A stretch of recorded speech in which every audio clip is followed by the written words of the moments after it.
Welcome viewers. அது July 1 2017 Delhi Burari. Time இப்ப கரெக்டா காலையில 7 மணி இருக்கும். அங்க சந்த் நகர் அப்படிங்கிற ஏரியால வாழ்ந்துட்டு வர குருச்சரண் சிங் அப்படிங்கிற ஒரு வயசானவர் எப்பவும் போல அன்னைக்கு காலையிலுமே வாக்கிங் போறாரு. அப்படி வாக்கிங் போயிட்டு திரும்பவும் வீட்டுக்கு போகும் பொழுது ஒரு பால் பாக்கெட் வாங்கிட்டு போலாம் அப்படின்னு தன்னுடைய பையனுடைய ஃப்ரெண்டான லலித்துடைய கடைக்கு போறாரு. அப்படி அந்த கடைக்கிட்ட போக போகவே கடைக்கு முன்னாடி ரொம்பவே கூட்டமா இருக்கிறத பாக்குறாரு. அவருக்கு ஃபர்ஸ்ட் எதுவுமே புரியல.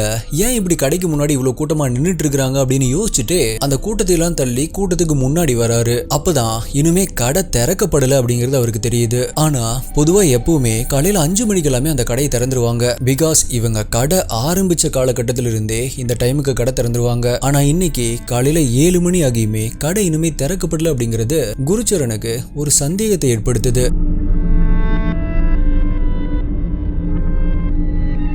ஸோ உடனடியாக லலித்துக்கு கால் பண்ணுறாரு. ஆனால் ஃபுல் ரிங் போகியுமே லலித் ஃபோன் அட்டன் பண்ணல. ஸோ இது அவருக்கு ரொம்பவே தப்பாக பட்டுச்சு. பொதுவாக நம்ம ஊரில் மளிகை கடை கீழ் ஃப்ளோர்லையும் அந்த ஓனருடைய வீடு மேலே ஃபர்ஸ்ட் ஃப்ளோர்லையும் இருக்கும். அப்படிதான் லலித்துடைய வீடும் அந்த கடைக்கு மேலே இருக்கிற ஃபர்ஸ்ட் ஃப்ளோர்ல இருந்துச்சு. இப்போ குருச்சரன் என்ன நினைச்சார் அப்படின்னு தெரியல.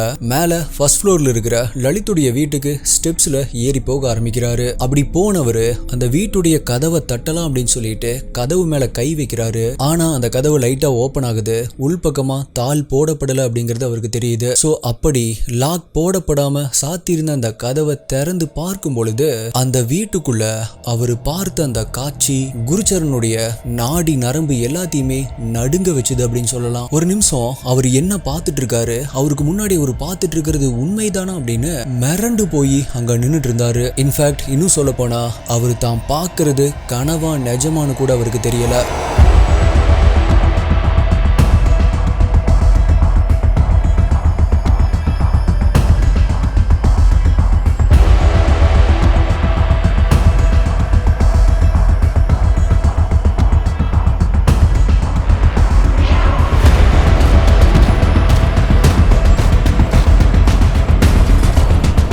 அப்படி ஷாக்காய் நின்றுட்டு இருந்த குருச்சரன் மாதிரியே இன்னொரு நெய்பரான குல்தீப் சிங் அப்படிங்கிறவர் அங்க வராரு. அப்படி வந்தவர் ஷாக்காய் நின்றுட்டு இருந்த குருச்சரனை பாக்குறாரு. குருச்சரன் எதுக்காக இப்படி ஷாக்காய் பார்த்துட்டு இருக்கிறாரு அப்படின்னு சொல்லி அவருமே அந்த வீட்டுக்குள்ள பாக்குறாரு. அப்படி பார்த்த குல்தீப் சிங் உடனடியா சந்த் நகர் போலீஸ் ஸ்டேஷனுக்கு கால் பண்றாரு. போலீஸ் ஸ்டேஷன்ல கால் அட்டன் பண்ண இன்ஸ்பெக்டர் மனோஜ்குமார் அப்பதான் தன்னுடைய நைட் டியூட்டியை முடிச்சுட்டு காலையில ஸ்டேஷனுக்கு வந்திருந்தாரு. சோ அந்த ஸ்டேஷனுடைய ஹெட் கான்ஸ்டபிளான ராஜீவ் அப்படிங்கிறவரை அந்த இடத்துக்கு அனுப்பி வைக்கிறாரு. டைம் அப்ப கரெக்டா காலையில 7:30 மணி இருக்கும். ஹெட் கான்ஸ்டபிளான ராஜீவ் அங்க வராரு. அங்க கடைக்கு முன்னாடி கூட்டமா நின்னுட்டு இருந்தவங்க எல்லாம் பார்த்துட்டு மேல லலித்துடைய வீட்டுக்கு ஸ்டெப்ஸ்ல ஏறி வராரு. அப்படி அவர் ஏறி வரும் பொழுதே குருச்சரண் சிங் கதறி அழுதபடி தன்னுடைய நெஞ்ச பிடிச்சிட்டு இறங்கி வர்றத பார்த்த இவருக்கு எதுவுமே புரியல. அதுக்கப்புறமா மேல போய் அந்த வீட்டுக்குள்ள போய் அவர் பார்த்த காட்சி ராஜீவுக்கு தன்னுடைய வாழ்நாள் முழுவதுமே இனி ஒரு முறை இந்த மாதிரியான ஒரு சம்பவத்தை பார்த்துடவே கூடாது அப்படின்னு கடவுள்கிட்ட வேண்டுற மாதிரி இருந்துச்சு அந்த காட்சி.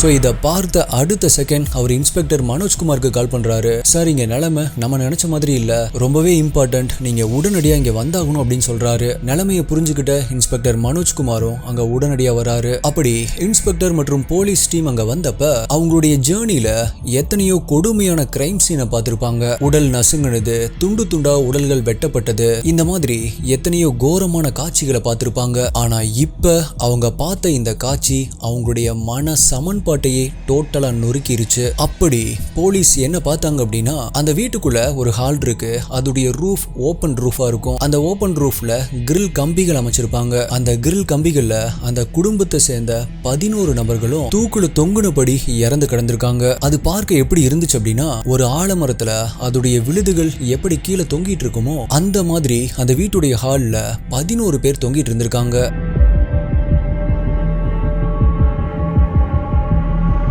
இதுல இனிமே ரொம்பவே டிஸ்டர்பிங்கான விஷயம் என்ன அப்படின்னா அந்த 11 பேர்ல 2 சின்ன பசங்களும் இருந்தாங்க. போலீஸ் இந்த கிரைம் சீனை ஃபர்ஸ்ட் பார்த்தப்ப இது தற்கொலையா இருக்கும் அப்படின்னு தான் நினைச்சாங்க. ஆனா போலீஸ் அப்பதான் ரொம்பவே ஸ்ட்ரேஞ்சான ஒரு விஷயத்த நோட் பண்றாங்க. அது என்ன அப்படின்னா அப்படி இறந்து தொங்கிட்டு இருந்த அவங்க எல்லாருடைய கைகளை டெலிபோன் ஒயர்களை வச்சு கட்டியிருந்தாங்க. அவங்களுடைய கண்கள் துணிகளை வச்சு கட்டப்பட்டிருந்துச்சு மற்றும் அவங்களுடைய காதுகள்ல பஞ்சுகள் வச்சு அடைக்கப்பட்டிருந்துச்சு. தற்கொலை பண்ணிக்கிறவங்க ஏன் இந்த மாதிரியான விஷயங்களை பண்ணணும்? சோ இது தற்கொலையா இருக்கும் அப்படின்னு நினைச்ச போலீஸ்க்கு ஒருவேளை இது கொலையா இருக்குமோ அப்படின்னு யோசிக்க ஆரம்பிச்சாங்க. கொலையா இருந்துச்சு அப்படின்னா யாரால இது பண்ணப்பட்டிருக்கும்? ஒரு குடும்பத்தில் இருக்கிற 11 பேரை இப்படி பண்ணணும் அப்படின்னா அப்ப கில்லர்ஸ் எத்தனை பேரா இருந்திருப்பாங்க? சப்போஸ் இது தற்கொலையா இருந்துச்சு அப்படின்னா எதனால இது நடந்திருக்கும்? இந்தியாவையே பரபரப்பா பேச வச்ச கண்ட்ரியுடைய most famous of all time case ஆன புராரி 11 டெத்ஸ் கேஸை பத்தி தான் இன்னைக்கு வீடியோல நம்ம டீகோட் பண்ண போறோம். நீங்க பார்த்துட்டு இருக்கிறது சரவணன் டீகோட்ஸ். நான் உங்கள் சரவணன். வாங்க இன்னைக்கு வீடியோக்குள்ள போலாம்.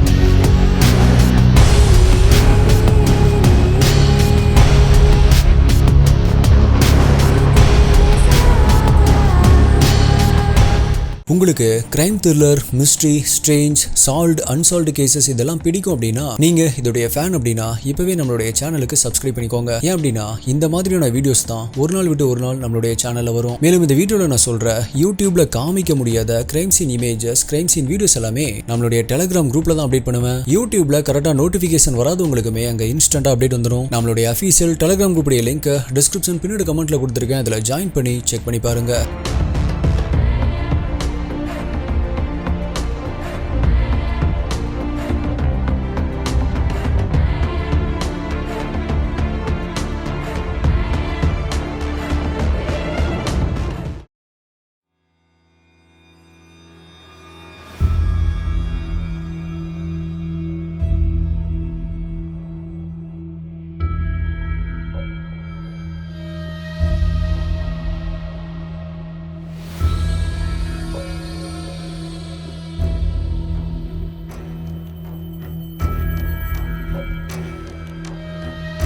டெல்லியில் இருக்க புராரி அப்படிங்கிற சிட்டியில் இருக்க சந்த் நகர்ல தான் வாழ்ந்துட்டு வராங்க லலித்துடைய ஃபேமிலி. அந்த ஏரியாலேயே அவங்க தங்கி இருக்கிற வீட்டுக்கு கீழேயே ஒரு மளிகை கடையும் நடத்திட்டு வராங்க.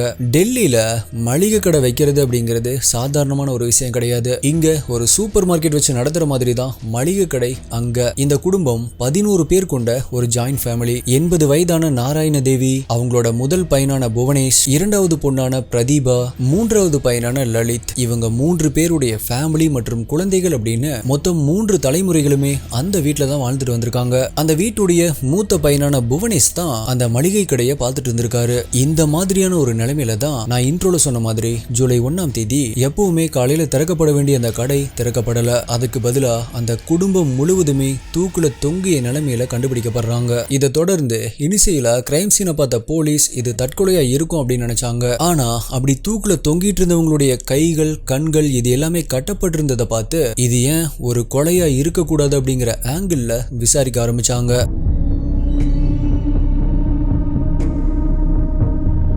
அப்படி 11 நபர்களை கொல்லணும் அப்படின்னா அந்த வீட்டுக்கு குறைஞ்சது 20-30 பேர் வந்திருக்கணும். ஆனா அங்க அந்த வீட்டுக்குள்ள எந்த ஒரு ஃபோர்ஸ்டு என்ட்ரிக்கான தடயங்களுமே இல்ல. மேலும் அந்த வீட்டுல எந்த ஒரு பொருளுமே கலைக்கப்படல. ஒரு நார்மலான வீடு எப்படி இருக்குமோ அந்த மாதிரி தான் இருந்துச்சு. இன்னும் சொல்ல போனா அந்த வீட்டுல இருந்த இறந்து போன பெண்களோட அவங்களுடைய கழுத்துல கைகள்ல போட்டிருந்த நகைகள் எல்லாமே அப்படியே தான் இருந்திருக்கு. அவங்களுடைய பொட்டு கூட காணாம போகல. எல்லாமே அன்டச்ட். அது மட்டும் இல்ல, போலீஸ் எத்தனையோ கிரைம் சீனை பார்த்திருப்பாங்க. சோ அவங்கனால ஒரு இடத்தை பார்த்த உடனே சொல்லிட முடியும் அங்க நடந்தது கொலையா இல்ல தற்கொலையா அப்படின்னு. ஆனா இந்த கிரைம் சீன் போலீஸ ரொம்பவே கன்ஃபியூஸ் பண்ணுச்சு. இன்ஃபேக்ட் அங்க என்னதான் நடந்திருக்கும் அப்படிங்கறத போலீஸால கணிக்கவே முடியல. அந்த கிரைம் சீன் அந்த அளவுக்கு சேலஞ்சிங்கா இருந்துச்சு.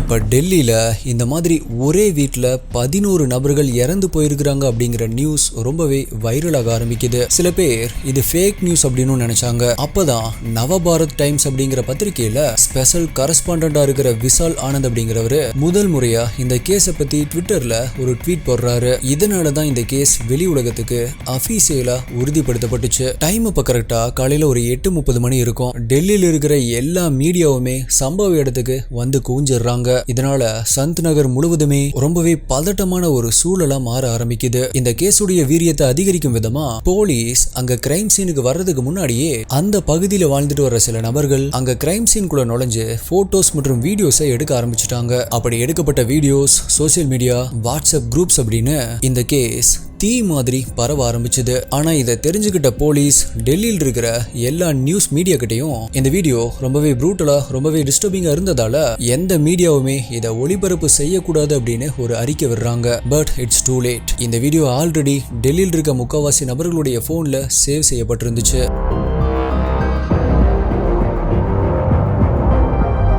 இப்ப டெல்லி நகரமே ரொம்பவே பரபரப்பா மாறுது. இதனால நியூஸ் மீடியா, பொதுமக்கள் அப்படின்னு சம்பவம் நடந்த அந்த சந்த் நகர்ல ஆயிரக்கணக்கானோர் குவிய ஆரம்பிக்கிறாங்க. இந்த நிலைமையில தான் காலையில 9:30 மணி அளவுல Delhi police joint commissioner, assistant commissioner, deputy commissioner அப்படின்னு போலீஸ் டிபார்ட்மெண்ட்ல இருக்கிற எல்லா ஹையர் அபிஷியல்ஸும் கிரைம் சீனுக்கு வர ஆரம்பிக்கிறாங்க. இதை தொடர்ந்து பயாலஜி, பிசிக்ஸ், கெமிஸ்ட்ரி அப்படின்னு எல்லா செக்டர்லயும் இருக்கிற ஃபாரன்சிக் டீம் அந்த இடத்துக்கு வராங்க. அப்படி ஃபாரன்சிக் டீமுக்குமே அந்த இடத்தை ஃபர்ஸ்ட் பார்த்தப்ப அவங்களுக்கே அது ஒரு நார்மலான கிரைம் சீன் மாதிரி தெரியல. ஏதோ ஒண்ணு தப்பா இருக்கு அப்படிங்கறத ஃபாரன்சிக் டீமும் உணர ஆரம்பிக்கிறாங்க. பிகாஸ் அது ஒரு கொலை மாதிரியும் தெரியல, தற்கொலை மாதிரியும் தெரியல. ஏன் அப்படின்னா கிரைம் சீன் அந்த அளவுக்கு ரொம்பவே சிம்பிளா இருந்துச்சு. சரி, ஓகே, அப்படி சூசைட் பண்ணப்பட்டிருந்தாலுமே எதுக்காக சம்பந்தமே இல்லாம கைகள் மற்றும் கண்கள்ல கட்டு போடப்படணும்? இது எல்லாத்துக்குமே மேல 80 வயசு பாட்டி எதுக்காக சூசைட் பண்ணணும்? இந்த மாதிரி நிறைய கேள்விகள் அவங்களுக்கு வந்துச்சு. டெல்லியில சந்த் நகர்ல நடந்த இந்த கேஸ் நினைச்சு பார்க்க முடியாதபடி இந்தியா முழுவதுமே வைரலாக ஆரம்பிக்குது. இந்த கேஸ் எந்த அளவுக்கு பரபரப்பா மாறுச்சு அப்படின்னா இது சம்பந்தமா கேஸ் இப்ப எந்த நிலைமையில போயிட்டு இருக்கு அப்படிங்கறத தெரிஞ்சுக்க அங்க கிரைம் சீனுக்கே வராரு டெல்லியுடைய சீஃப் மினிஸ்டரான அரவிந்த் கெஜ்ரிவால்.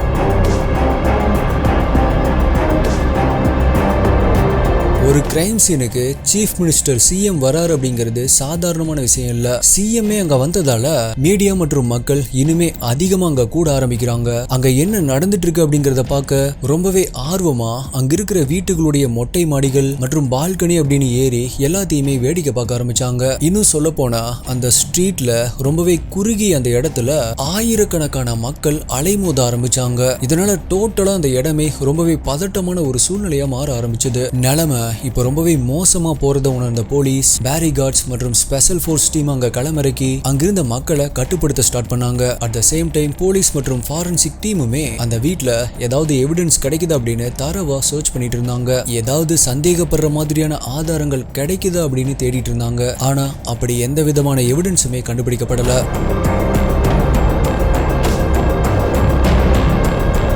இப்ப இந்த கேஸ் மற்ற நார்மலான கேஸ் மாதிரி இல்லாம டெல்லியுடைய பிரைம் கேஸா மாற ஆரம்பிக்குது. போலீஸ்க்கும் சரி, டெல்லியுடைய கவர்மெண்ட்டுக்கும் சரி, இது ஒரு பிரஷர் டைம். இந்த கேஸை சீக்கிரமா முடிச்சே ஆகணும் அப்படிங்கிற நிலைமையில இருந்தாங்க. பிரஸ், மீடியா பீப்புளுமே இந்த கேஸுடைய அப்டேட் என்ன அப்படிங்கறத தெரிஞ்சுக்க கண்கொத்தி பாம்பு மாதிரி கவனிச்சுட்டே இருந்தாங்க. இதனால போலீஸும் கேஸ் இப்ப எந்த கட்டத்துல இருக்கு அப்படிங்கறத வெளியே சொல்லியே ஆகணும் அப்படிங்கிற நிலைமையில இருந்தாங்க. ஆனா போலீஸ்க்கு மட்டும்தான் தெரியும் இந்த கேஸ்ல ஒரு மூவுமே இல்லாம அதே இடத்துல நின்னுட்டு இருக்கு அப்படிங்கிறது. இந்த மாதிரியான ஒரு சூழ்நிலையில தான் இந்த கேஸ்ல ஒரு பிரேக் த்ரூ கிடைக்குது. அது என்ன அப்படின்னா அந்த வீட்டுடைய லெஃப்ட் சைடு ஆப்போசிட்ல அங்க இருக்கிற வீட்டுல ஒரு சிசிடிவி கேமரா இருந்திருக்கு. அது மட்டும் இல்ல, அந்த சிசிடிவி கேமரா இவங்க வீட்டுடைய வாசலை டைரக்டா ஃபோக்கஸ் பண்ற மாதிரி இருந்திருக்கு. சோ இப்ப போலீஸ்க்கு சந்தேகப்படுற மாதிரி யாராவது வந்திருக்கிறாங்களா அப்படிங்கறத பார்க்க ரொம்பவே ஈஸியா இருக்கும். இதுதான் முதல் முறையா இந்த கேஸ்ல போலீஸ்க்கு கிடைச்ச ஒரு எவிடன்ஸ்.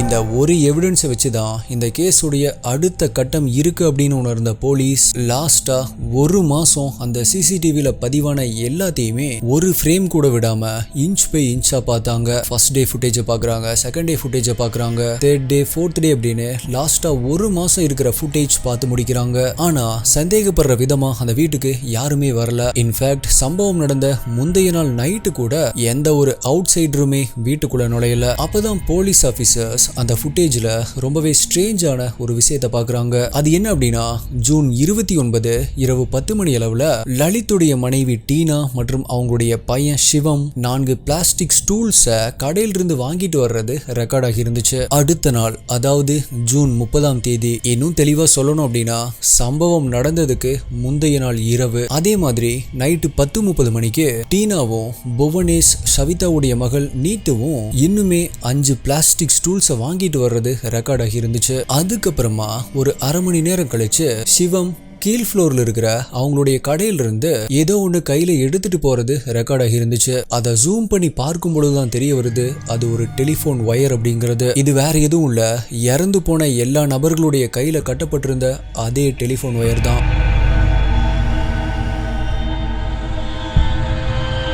இந்த ரெக்கார்ட் எல்லாமே பார்த்த போலீஸ் கண்டிப்பா இது சூசைட் தான் அப்படிங்கிற ஒரு முடிவுக்கு வராங்க. ஆனா போலீஸ் இது ஒரு சூசைட் தான் அப்படின்னு சொல்லும் போது அந்த ஃபேமிலியுடைய ரிலேட்டிவ்ஸும் சரி, அக்கம் பக்கத்துல இருந்த நெய்பர்ஸும் சரி இதை முற்றிலுமா மறுத்தாங்க. ஏன் அப்படின்னா, சாதாரணமான ஒரு விவசாய குடும்பமா இருந்த இவங்க இன்னைக்கு டெல்லி மாதிரியான ஒரு சிட்டில கடை வைக்கிற அளவுக்கு அவங்களுடைய வாழ்க்கை தரத்தை உயர்த்திருக்காங்க. இருந்தாலுமே கடன் தொல்லை அப்படின்னு எதுலையுமே அவங்க சிக்கல. அது மட்டும் இல்ல, அவங்களுடைய ஃபேமிலிக்குள்ள எந்த ஒரு ப்ராப்ளம் வந்துமே நாங்க பார்த்தது இல்ல. வெளி நபர்கள் கிட்டையும் சரி, வீட்டுக்குள்ள இருந்த நபர்கள் கிட்டையும் சரி ரொம்பவே நல்லா அன்பா சகஜமா பழகக்கூடியவங்க. இன்ஃபேக்ட் இன்னும் சொல்ல போனா இந்த சம்பவம் நடக்கிறதுக்கு 13 நாட்கள் முன்னாடி தான் பிரதீபாவுடைய மகள் பிரியங்காவிற்கு ரொம்பவே கிராண்டா என்கேஜ்மெண்ட் நடத்தப்பட்டுச்சு. இப்படி சூசைட் பண்ணிக்க போற குடும்பம் எதுக்காக 4 லட்சம் ரூபாய் செலவு பண்ணி ஆடம்பரமா ஒரு ஃபங்க்ஷன் நடத்தணும்? இந்த மாதிரியான பல கேள்விகளை மக்கள் எழுப்ப ஆரம்பிச்சாங்க.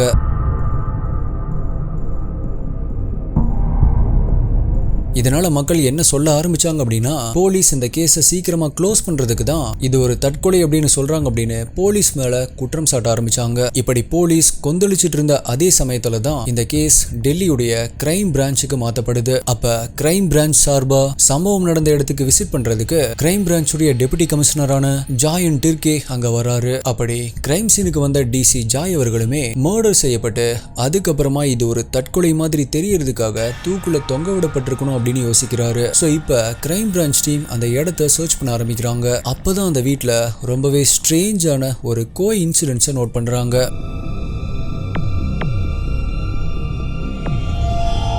அது என்ன அப்படின்னா, அந்த வீட்டுடைய வெளிப்பக்க செவுத்துல சம்பந்தமே இல்லாம 11 பைப்ஸ் பொருத்தப்பட்டிருந்துச்சு. அந்த பைப்ஸ் அங்க பொருத்தப்பட்டிருந்ததுக்கு எந்த ஒரு யூஸுமே இல்ல. சரி, ஓகே, ஏதாவது வென்டிலேஷன் பர்பஸ்க்காக பண்ணிருப்பாங்க அப்படின்னு யோசிச்சா கூட அந்த 11 பைப்ஸ்ல 7 pipes L join pipes. So police இது கண்டிப்பா வென்டிலேஷனுக்காக வைக்கப்பட்ட பைப்பா இருக்க வாய்ப்பே இல்லை அப்படிங்கறத புரிஞ்சுக்கிறாங்க. அப்பதான் கிரைம் பிரான்ச் டீமுக்கு இன்னொரு விஷயம் ஸ்ட்ரைக் ஆகுது. அது என்ன அப்படின்னா, அந்த வீட்டுடைய செவுத்துல பிக்ஸ் பண்ணப்பட்டிருந்ததும் 11 பைப்ஸ், அந்த வீட்டுல இறந்து போனவங்களும் 11 நபர்கள். அது மட்டும் இல்ல, அந்த பைப்ஸ்ல 4 பைப்ஸ் ஸ்ட்ரெயிட்டான பைப்ஸ், தென் 7 பைப்ஸ் எல் ஜாயின் பைப்ஸ். அதே போல இறந்து போனவங்கள்ல 4 ஆண்கள் 7 பெண்கள். ஆனா இந்த கோயின்சிடென்ஸ் எல்லாம் இதோட முடியல. இந்த குடும்பத்துக்கும் 11 அப்படிங்கிற நம்பருக்கும் நிறையவே சம்பந்தம் இருந்துச்சு. ஏன் அப்படின்னா, அந்த வீட்டில் இருக்கிற விண்டோஸ் உடைய எண்ணிக்கை 11, வாசல்ல இருக்கிற கிரில் கம்பிகள் 11, ஒவ்வொரு பெட்ரூம்ல இருக்கிற வென்டிலேட்டர்ஸ் 11 அப்படின்னு இன்னுமே நிறைய இருந்துச்சு. ஆனா அந்த வரிசையில இன்னுமே ரொம்பவே முக்கியமான ஒரு பொருள் இருக்கு. இன்ஃபேக்ட் இந்த ஒரு பொருள் தான் இந்த கேஸில் இருக்கிற மர்மமான முடிச்சுகளை கட்டவிழ்க்க போகுது அப்படிங்கிறது அப்ப யாருக்குமே தெரியாது. அதுதான் அந்த வீட்டிலிருந்து கண்டெடுக்கப்பட்ட 11 டைரிகள்.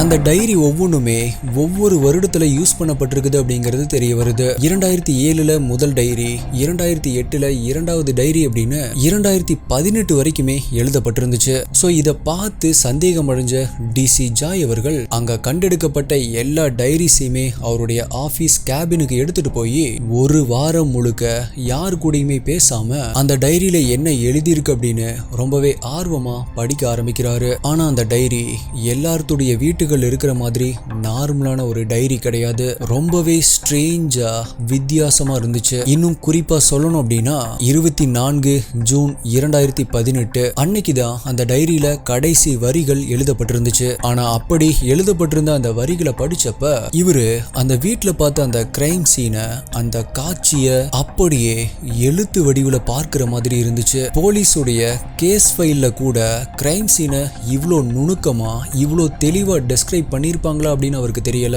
ஆனா அந்த டைரியில அவ்ளோ துல்லியமா ஒரு சின்ன விஷயத்தை கூட விடாம ரொம்பவே அக்யூரேட்டா எழுதப்பட்டிருக்கு. அதுவும் சம்பவம் நடக்கிறதுக்கு ஒரு வாரம் முன்னாடியே. அப்பதான் அவருக்கு புரிய வருது, இது கொலையும் இல்ல, தற்கொலையும் இல்ல, அதுக்கும் மேல திட்டமிட்டு ஏதோ ஒரு விஷயத்துக்காக செய்யப்பட்ட முயற்சி அப்படிங்கிறது.